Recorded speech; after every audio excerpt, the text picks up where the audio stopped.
that try not to make a publishing as an end result. You see, that time goes, it flies, they say, right? So today you are students, tomorrow you will be PhD, and then you are teachers, and then you are somewhere else. Okay, doesn't take very long. Okay, within 10 years you have matured. Okay, so publishing should not be an exercise to give you an idea of the short run. Okay? Now, what is the short run and the long run? Okay, the idea of the short run and the long run, that's what I was writing in a paper, and it's not that of. The question there asked was, what kind of financing instruments, Islamic financing instruments, will you choose to promote long-run investments? Okay. So the very first thing is that what is the long run, what is the short run in this?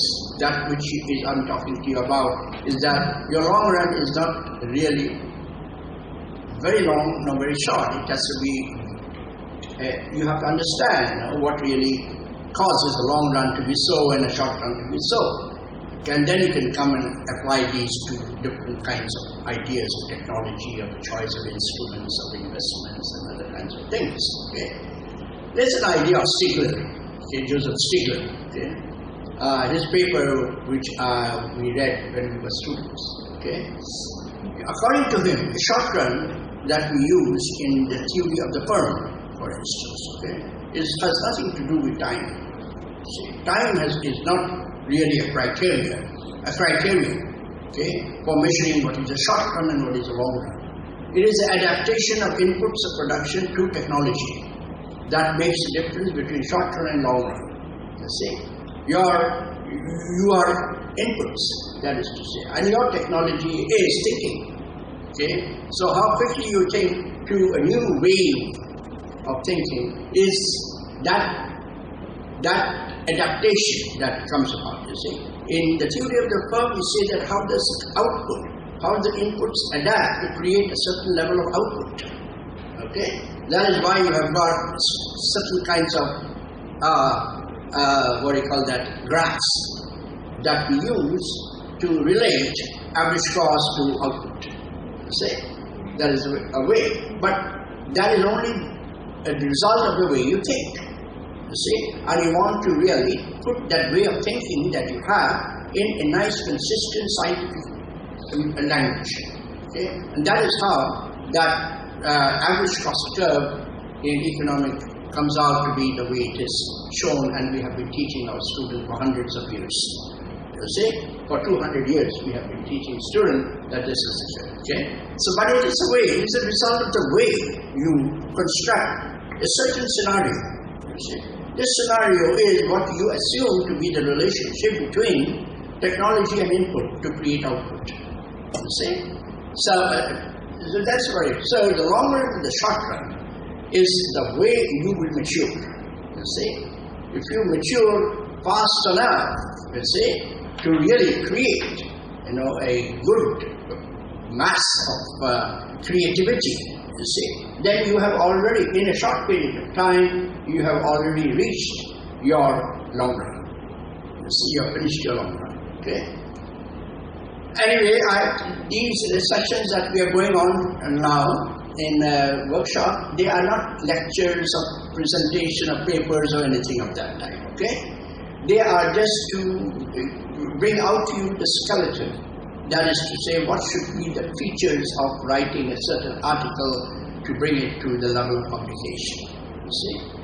All right. Now, today, inshallah, what we will do, we are now at the level of doing some research, okay, to look into what should be the element of research to make your paper comprehensive for submission. Okay, this is what it is. Okay, but earlier, as we said, that any paper, by standard, they have got certain levels. Okay, the first level we said, well, you got to know very well why are you writing this paper, and that will take you into introduction. Okay, introduction and what is the status of the kind of ideas and the model or any kind of theory that you're putting forward. You see? is you're putting forward certain theory. And let's take the example today, for instance, we are putting forward theory relating to Sharia, and firstly, anything. Secondly, specified to economic problems. Okay, so the relationship between Sharia and A, anything, and B, a specific thing, that is economic problems. Okay, so the first level is that to go through introduction, putting it in a nice, synoptic, explainable, good language, which I was talking to you before today, is a language to put forward that what you are going to write on, why you are writing on, what is the deficiency presently being felt, okay, in that area which you want to explore. Okay, what is it? Scholar needs a deficiency in scholarship. Okay, so this is the first thing. Once you have done the introduction, don't make it too long so that it looks, too big a head and too small feet. All right, it won't carry you too far. So you go in a nice and proportionately develop introduction into your objective, and from the objective you clearly mention that this is what you want to do in the paper, as opposed to the kind of procedures and the kinds of advances that have been done to date. Then you go into critical review. Okay, this is the review of the literature.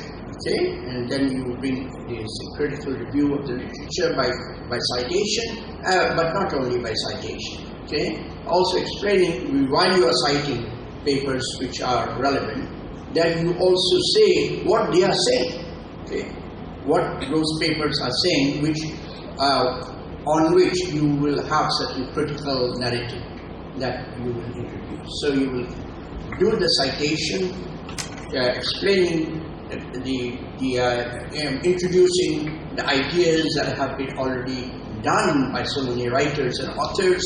Then you come to a critical narrative of those, okay, saying that what is lacking in those narratives. So you have got a very comprehensive critical narrative. After that, then you introduce your problem, and the problem must necessarily combine with methodology. Okay, what is that methodology? What is the alternative? And this is the area of research.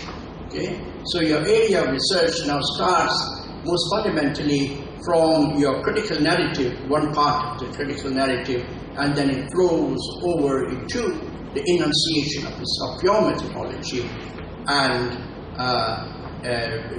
your methodology and the approach that you will take to accomplish.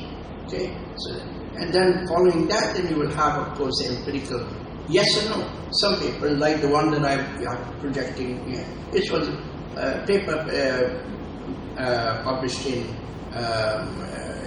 International Journal of Law and Management. Okay, it was rejected. Okay, first time it was rejected. You see. So I went back to the editor and saying that what you are saying is very easily doable.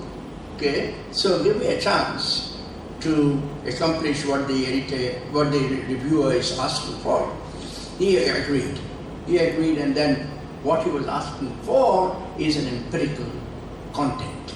You see, he said the paper is too theoretical. You see, that was the reviewer's comments. Okay, and these journals, even one small thing is a mosquito bite. They'll get up. They rise up and they will say it's not acceptable. Even one small kind of remark of that type from a reviewer. So they want as things to be perfect. Okay, but then again they are also movable. Right? They are also flexible, and so they can give you the chance to review, to revise the paper in the lines of the reviewer's needs for your paper, and therefore that is the empirical work. Okay, not all papers need empirical work. Okay, the reason is that usually what Hafiza will also present today, inshallah, is in the paper that you will see there. There is no empirical data. You don't get data in an area of work where you are defining something, conceptualizing something. There is no actual always data there. Okay, so you can, if the reviewer, if the editor is, and if the reviewer can look at the paper in that light, that it doesn't have that data possibility, then of course it's another thing. But most of them, they pull your boots, all right. So they are not amenable to goodwill and good feelings. They might ask you for empirical justification of your ideas. Okay, so it's both ways. Okay, these are both ways. Even if you were to publish in Econometrica, you see, these are of course the top journals in the field of economics and philosophy of methods. See, developing new models and all this. Right? Now, if you go ahead with a paper there, they are not that much concerned with empirical work. You see, they are more concerned with what you have written in a logical and consistent way, which can become a seed. That is, they can become the base of new empirical approaches. You see, so they become new models. Okay, so it all depends, but not to fear, because even if you have the editor coming with his gun on you, you can always tell them that I will accomplish what you want. Okay, and most probably she will give you a second chance. Okay, so that's always with an empirical. So empirical part is there with that kind of ifs and buts. Okay, that part is there. And finally, of course, what have you learned? What has the paper contributed? See, at least some kind of inference that comes out of the paper should be put out. And in fact, that inference is really a conclusion with inference. See, is to conclude not only with a revision and summary of the paper, once again, but really to go reflect on the paper that you have written with certain potential applications, okay, certain results that you can make available to policymakers, to theoreticians, to students and faculty users, and so on and so forth. All right. So here, therefore, so what we will do therefore today is focus on the research component. See, that's what our work is for today. Okay. And now, in that research component, we will bring up this paper and examine it. As an example of this paper, and which is true of most papers, if not all, but most papers, the papers themselves that you write are of so many different kinds. Okay, you are sometimes revising an old idea by inputting your new, what you can claim to be a new contribution. These are revising old ideas. Okay? They can be descriptive. Okay, some papers that you write are descriptive in this. So someone has done a work which is very complex modeling work. Okay, so that becomes Greek to many. See, don't understand that. Okay, so now you are trying to tell from the very beginning introduction and bringing it over to objective that what you're trying to do is take up that idea that you want to find out a problem, let us say, of someone who did a work, let's say, just an example to fit into this paper, is on Sharia. Okay, so they are for a long period of time, over a long period of time, our understanding of the Sharia has been made us to believe that a certain problem is correct. See? So you can mention that such and such idea has been floating, has been going about in the literature, and one of the important problems is debt. Qarz, you see, is debt. You see, debt versus equity. Okay, equity versus debt. You see, this is one of the big problems of Islamic economics. Okay, is debt sustainable? Okay, do you sustain debt in an economic Islamic economic model? Is it a part and parcel of Sharia? See? Now you will go and talk about so many who have promoted debt. Okay, 90% of the instruments that you have in most of them, which are what you call the secondary instruments, are all debt instruments in Islamic things, right? So debt has been there in part and parcel of Islamic financing, investments, capital market, financial markets, and all of that for a long period of time. Okay, and they have become what we call sticky. Okay, it's like a chewing gum. All right, you can't take it off. All right, so that is a problem. Okay, that you want to know. How have they explained debt? Now, debt is the way they have explained debt in the Islamic literature, economic and finance literature, is by way of very complicated models. You see, I have read models, which I was telling to you, the Modigliani-Miller model, which is a very complex model, right?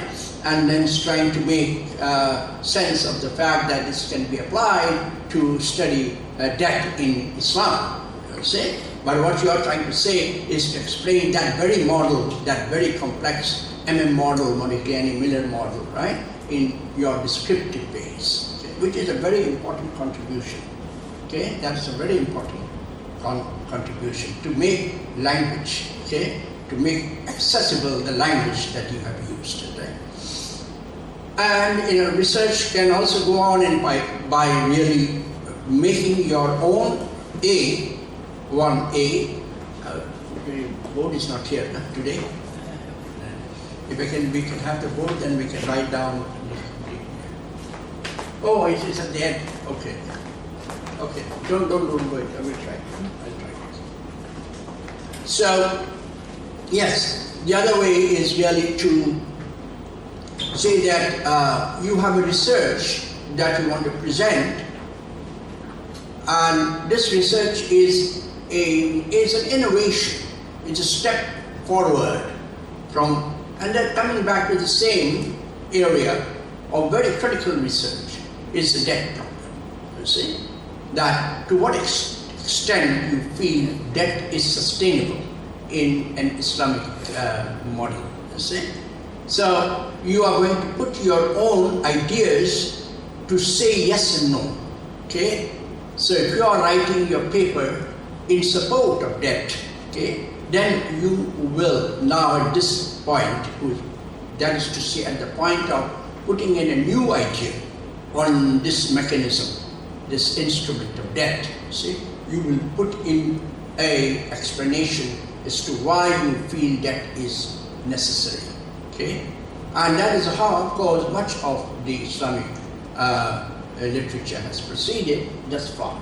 So if you look at, for instance, the Durham Finance, Islamic Finance School in University of Durham, okay, they are firm believers of debt, you see.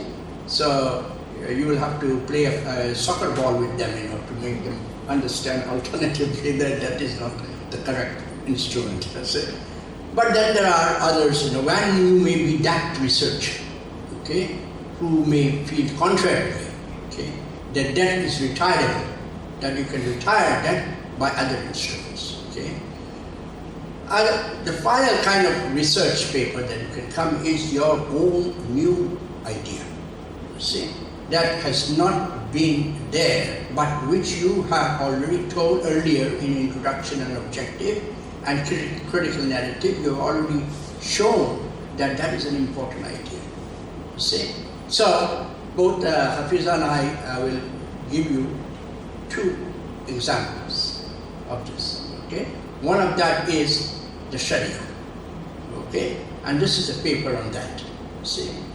So the paper in this paper, what again, this is not an occasion to give you a lecture on the paper, but what is the scope of the paper? See, the scope of the paper makes a bold, what do you call that? A bold assertion.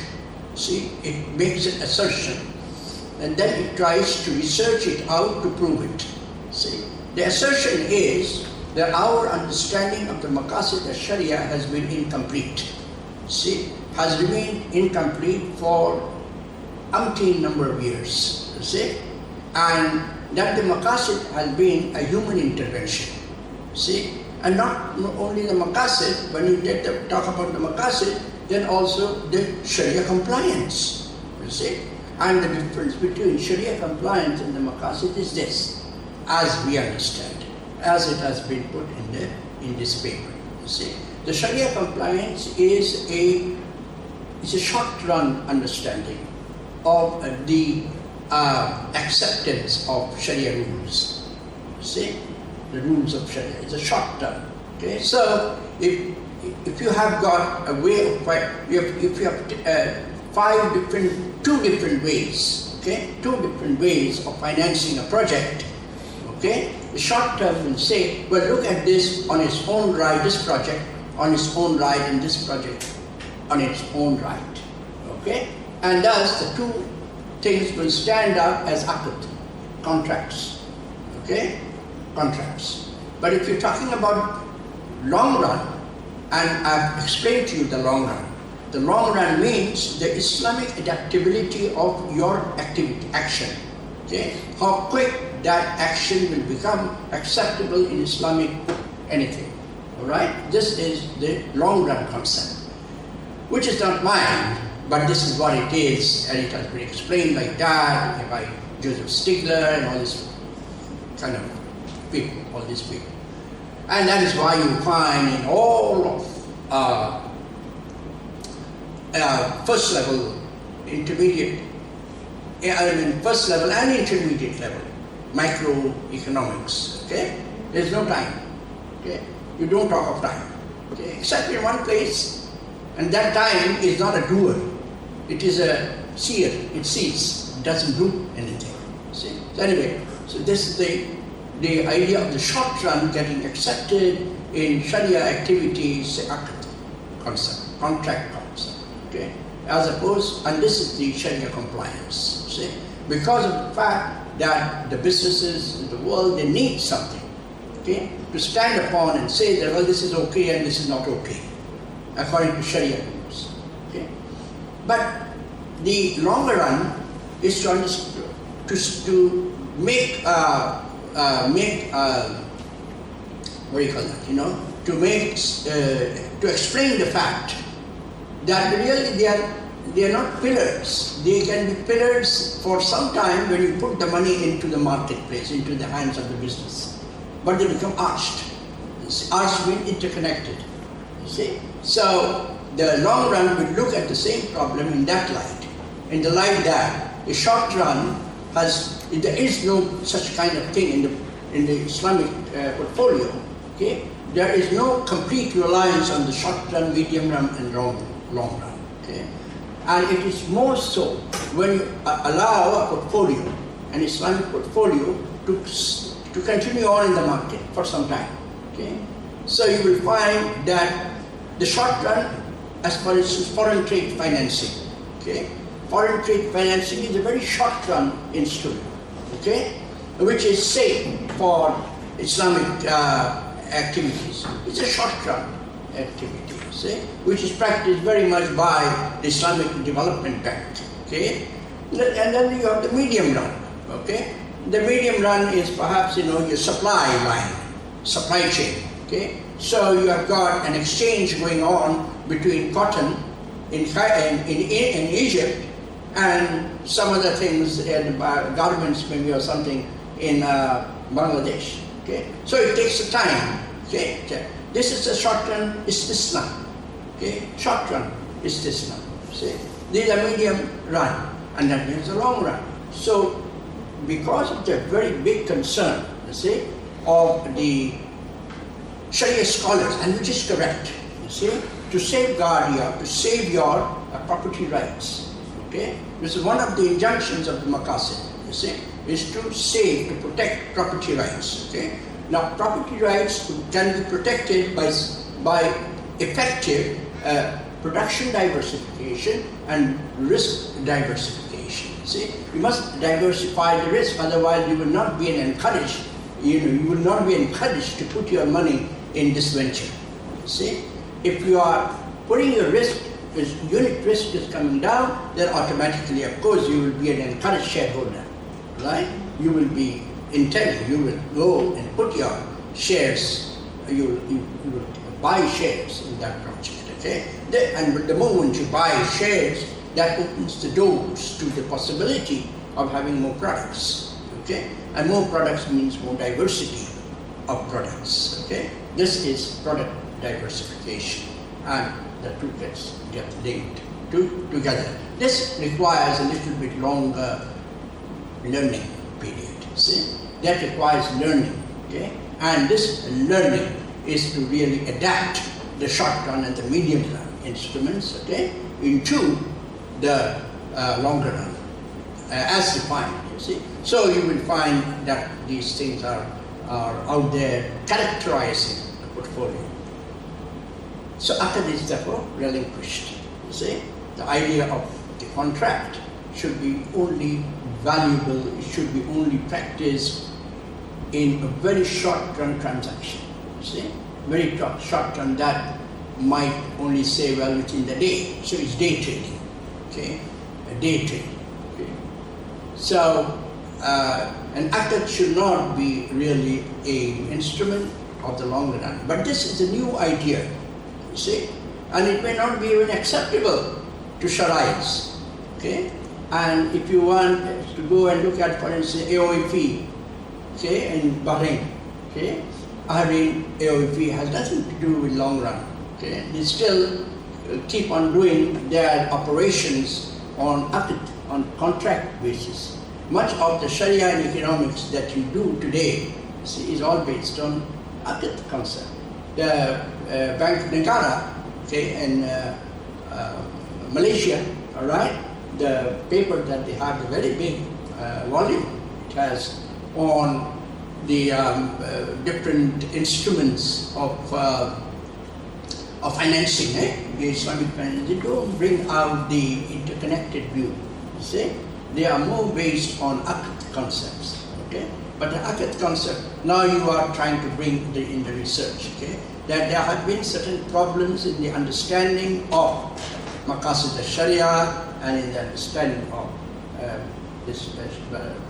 Sharia compliance, you see, anyone will break through that, you see, and of course if you have to break through that, you just can't say, you know, you have to establish your thing. So in this, as an example, we brought up two big thinkers, all right, and three of them, you see.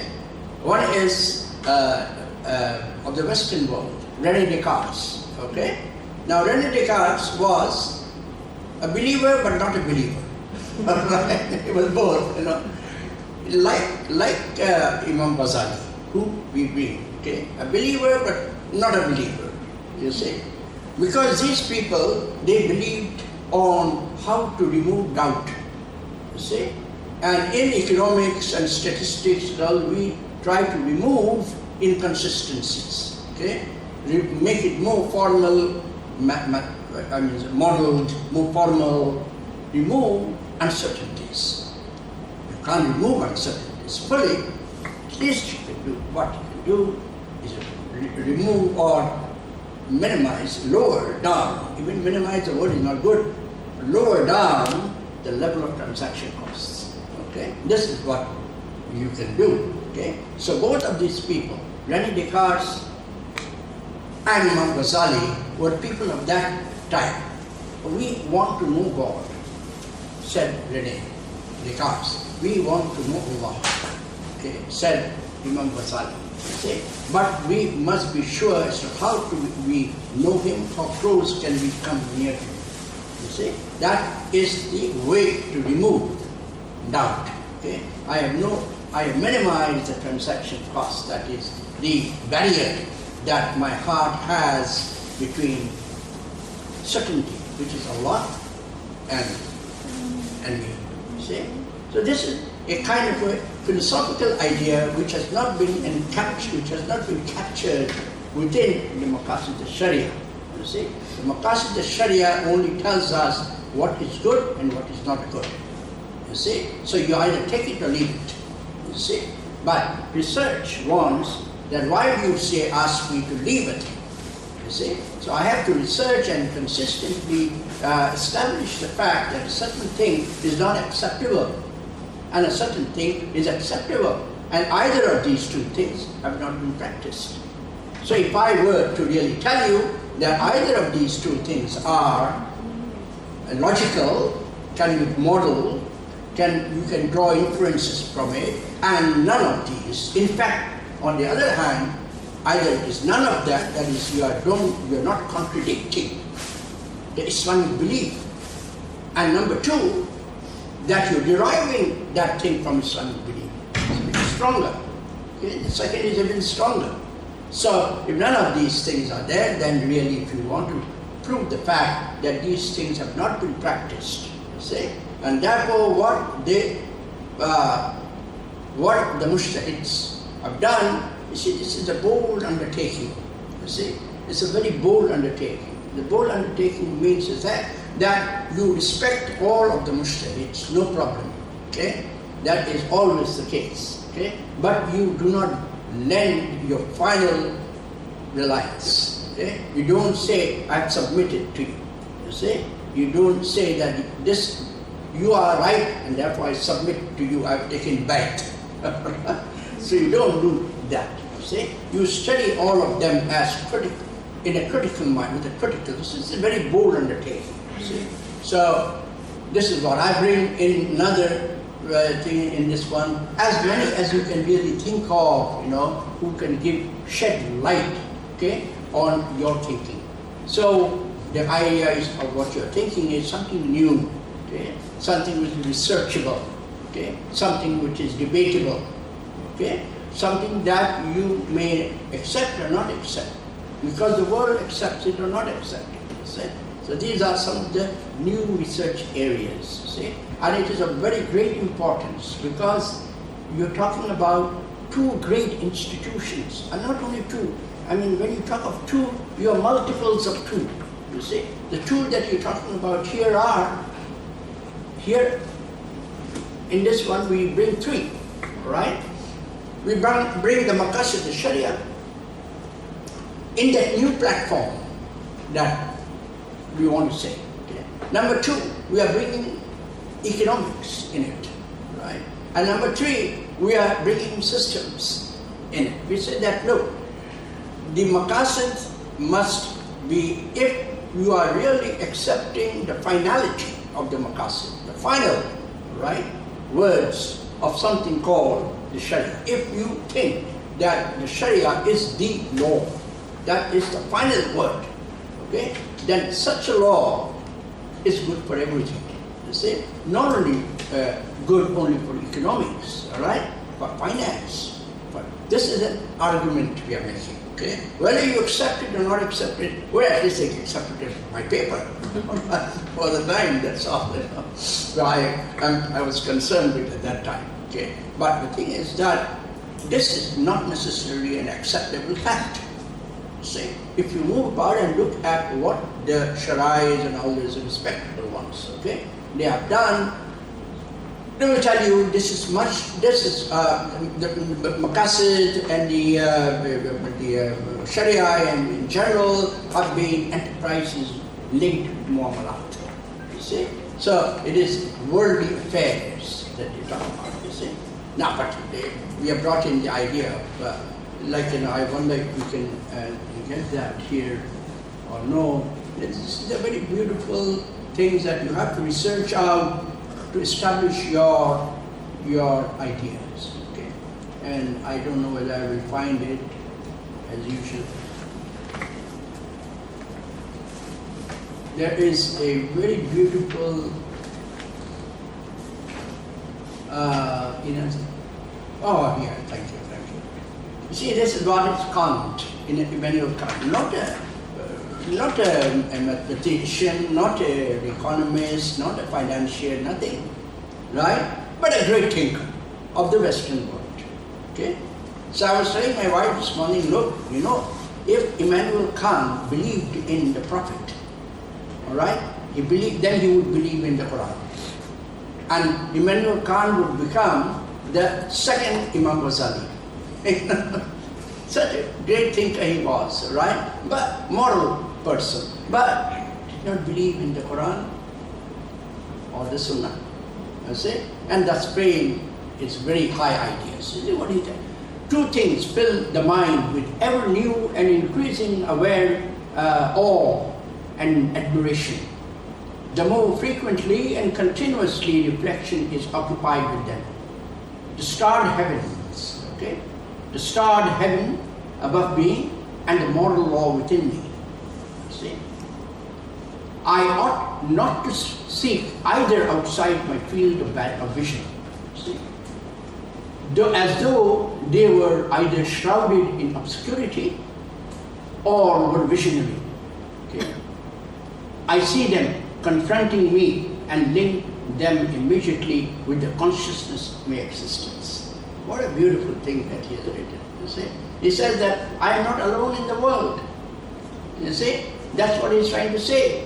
He said that you think that the starred heavens so high above me and I so small and humble here on earth, we have no links. He said that there are two things that make us linked with each other, you see. It's the moral law that I have inside me, okay, and the majesty of the universe, okay, and we are two, we are paired, we are continuous entities, see, so beautifully here. And then he said, if you think like that, then you have raised what we call consciousness, you see. Okay, you have a word, somebody gave me a word for consciousness, this is a word I love so much, you see, consciousness, okay. So, this is what, if you are thinking about all of this kind of thing, although these things are not there in the economic literature and finance literature, and you're talking about the newness, the freshness of inquiry in that the field of Maqasid al-Sharia, then you will have to, in a research area, you have to go and really investigate what others have done, no matter whether they are philosophers, okay, like who gave the Maqasid? Imam Ghazali gave the Maqasid, the idea of the Maqasid. Then came, of course, Imam Shatibi and others, right? So he was a philosopher, a great thinker, right? So in a research field, you have to be that kind of diversified thinker, okay? Broad thinker in this way, okay? But you have to make relevance, that you bring those ideas that you read and understand into the problem that you are trying to research. Okay? So the research problem here is that newness, that the Maqasid al-Sharia, there is nothing wrong in you saying that the Maqasid al-Sharia is limited. See, is limited in its vision, all right? It is much more encapsulated, okay? This is a kind of a research problem that you can offer in a paper, okay? But to defend it, of course, your paper will automatically land in the hands of reviewers, okay? So, I don't know how you get out of it, see? If you are very lucky enough, it will go in the hands of thinkers who can think broadly and openly, okay? But if it goes in the hands of some people, I don't want to name them, all right, which are our brothers, okay, then, start praying. You go and start praying nothing, right, to get your paper through, because it's not, these ideas are not readily acceptable amongst the Muslim thinkers, see. But the idea you want to say in the research is that it's very important, okay? And the way we want to bring it, look at energy. See, energy. Now energy is created, destroyed, reproduced in the world and in the heavens. Okay? It is refused either thing. So what we were saying, in order to harness, okay, to get this energy, okay, to use this energy for human well-being, for nature, for the environment, all this, you must know the ways of doing it, right? And to know the ways of harnessing, okay, bringing them into usable forms, okay, for common benefit, you must know ways of that. Know the ways, how the ways project themselves is by mathematical modeling, okay. So we were saying the idea of harnessing extraneous energy should be part and parcel. And not only this is a resource, energy is a resource. Like that, you can have many other kinds of resources between the heavens and the earth, and from all different areas of the earth, which will then need mathematical, algorithmic, computer uses. These things must be taken into account in part and parcel in the Makassid. Okay? We want to say, well, doesn't it exist there? We would say, yes, it exists, but it has not been articulated. You say, it is there. For the Makassid says, but Allah's, the Shahada. Number two, it is the sustenance of life, okay, of Aql, all right, of Aql, of progeny, all right, of the children, intertemporal progeny, and of your properties, property rights and all that. So you can fit in many places here, these kinds of extra kinds of things that should be considered in a world that is fast moving and changing and broadening up, okay, such as technology, okay, and the harnessing of the energy is a matter of technology, you see. So technological advancement should become a part and parcel, okay, of Makassid thinking, right? Now we go on and on. You have to support your ideas very, very deeply. You see, the point. Have people been thinking like this? See? Now, when I wrote this, because I had not gone through the work, but now I got that book with me, and I found the book to be narrative interesting. Okay, it's a nice, interesting narrative. It's by Auda. No, just Auda. Yeah, just Auda. Okay, giving a system's view of the Sharia. Okay, which I think is a very important, okay, approach to broadening out something that you're thinking of. Okay, if you are thinking of something is lacking in Makassid, but you feel that it can be broadened, you can remodel, you can extend the model, you can extend the scope.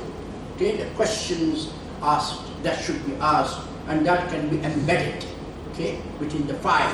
So the five will become, if X1 is one of them, then what will happen will X11, X12, like that, broadening out, okay, into systems of interrelated things, okay.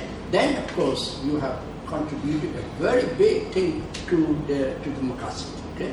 But it is a research. So your research is projecting a viewpoint which you are trying to defend very strongly from the works of others, from the ideas of others, and putting in context to the relevance that it creates in the present world. See? This is a ijtihadi kind of thing, right? So research then becomes a kind of an ijtihad for you, okay? So many different kinds of problems that you will encounter in this field, many different. In fact, the more you have, the richer you are, okay? Okay? This is one of the beauty of the things, okay? That you, every time you get a problem, there are 10 new problems that come out of it that are researched, okay? So this is one of the areas that you can think of. Therefore, what are we saying? In the research area, when you come down to do the research, there are those categories of research, you see. At the more initial level, you are talking about descriptive ways of explaining some of the older facts, Okay? You are revising something and putting it in words, by saying that there is some things that have been missed out and which can be now reformulated and brought to you in the form of research finding. Okay? It can be certain empirical work that you have been done and you criticize this and you put new things in it. It can be empirical and conceptual work that you invent something new and you want to put more meat and vision inside it. That's another one. And then you keep on climbing up the ladder like this, okay? At the end of the thing, you say to yourself, well, I have something new to give you which has not been really investigated earlier, okay? And there you have to be rather bold, but very researched, okay? Your idea must be really expounded with a good deal of credibility, you see? You can't just say, because you are talking about the reputation of many, okay?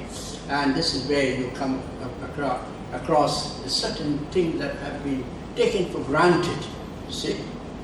You as a writer, is not going to reject the Sharia. You're not going to reject Sharia, but you are trying to put more nuts and bolts to enrich the Sharia, you see? To put greater scope in the Sharia. Isn't that good? That is, I think, good. You can see that out of that limited scope that you have been given, the muamalat scope, you are now expanding the scope of the whole universe of the law into not only economics and finance, right? Into greater scope, greater extensions, okay?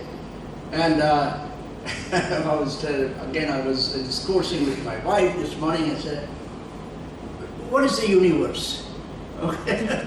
What is the universe? I said the universe is an ontological reality. You see? Is it meaning to say Allah has created the universe? Don't ask it. Okay? Don't ask what the universe is. But try to study the universe. Okay? Research and discover the universe. And I said, in the Quran, where there is an ayat, it's Qul huwa Allahu ahad. You see? This is the universe. All right? Allah is the universe, okay? Not in shape, form, or anything, okay?